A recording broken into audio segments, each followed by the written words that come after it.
become the largest in the world. And it's really not a surprise here.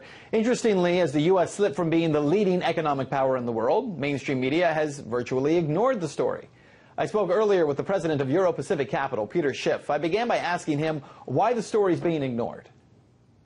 Well, first of all, I wasn't shocked by it. I've been expecting China's economy to surpass the United States. In fact, right now it's only surpassed it when you adjust for purchasing power parity. But I think maybe by over the next 10 years or so, it could surpass it without making those adjustments, just on a dollar level.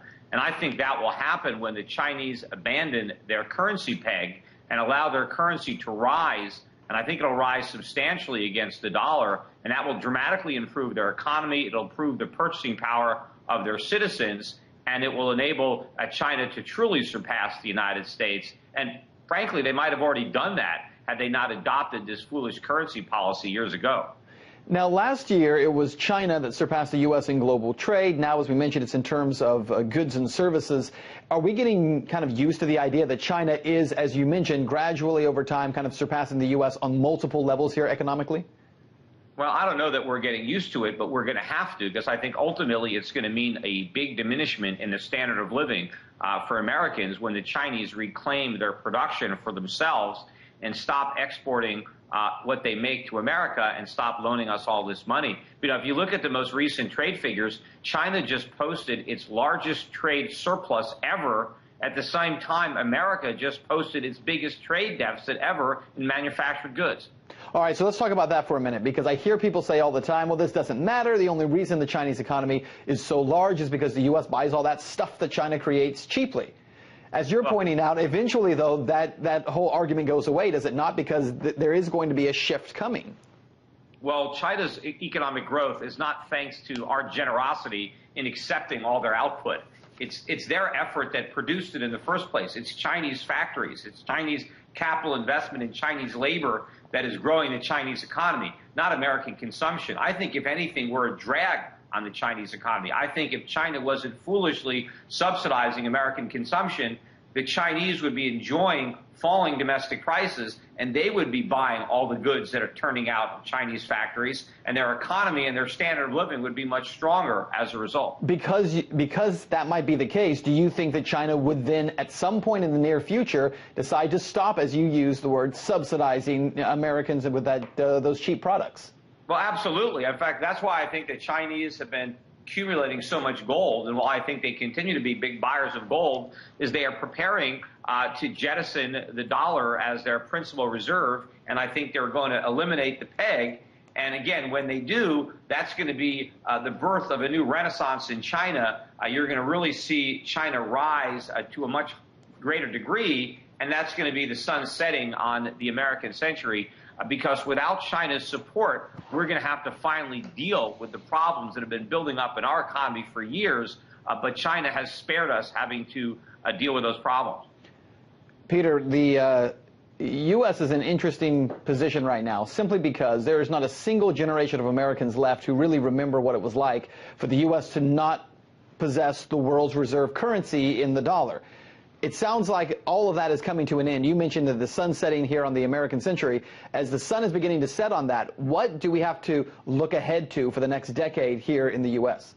Well, a lot of it is going to depend on how we react to this, rude awakening that we're in store for. But I think Americans today, younger Americans, really have no idea of just how truly prosperous America used to be back in, the 1950s, for example. The real wealth of this nation that had been built up over years of free enterprise, limited government, sound money. We were a much stronger economy, and we lived a much higher standard of living. Remember, back in the 1950s, a man who didn't even graduate high school could support a family, support his children, support his wife who didn't have a job, save for retirement, not have debt. We had a true middle class in this country that had tremendous purchasing power and very little debt. And that doesn't exist today. I mean, a lot of countries have caught up to America because we've encumbered ourselves with so much government and regulations. But I think now some of these countries that have been holding themselves back are really going to increase their lead when they jettison this dollar system.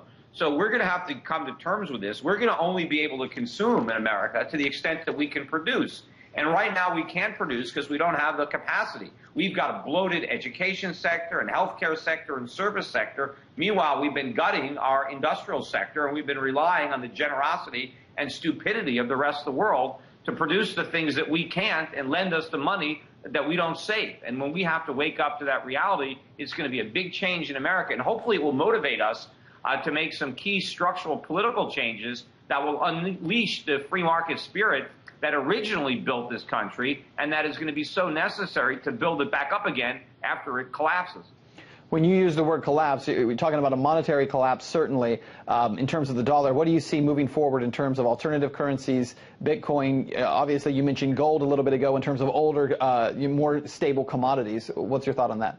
Yeah, I don't think it's going to be Bitcoin that replaces the dollar, but I do believe that other currencies will rise, and I do believe that gold will increase in importance, despite the fact that the Swiss unfortunately voted down backing their currency again by gold, which was the case in Switzerland up until 1999. I'm sure that eventually the Swiss, like many countries, are going to turn back to gold when the dollar collapses, and people really appreciate the reason that gold has been money for so many centuries and why fiat currencies have failed every time they've been tried. This most recent experiment with the dollar is not going to be the exception to the rule. So I do think you're going to see gold be a much more important reserve asset, and other currencies rise in importance, especially to the extent that they are backed by or maybe even redeemable in gold. Peter Schiff, president of Euro Pacific.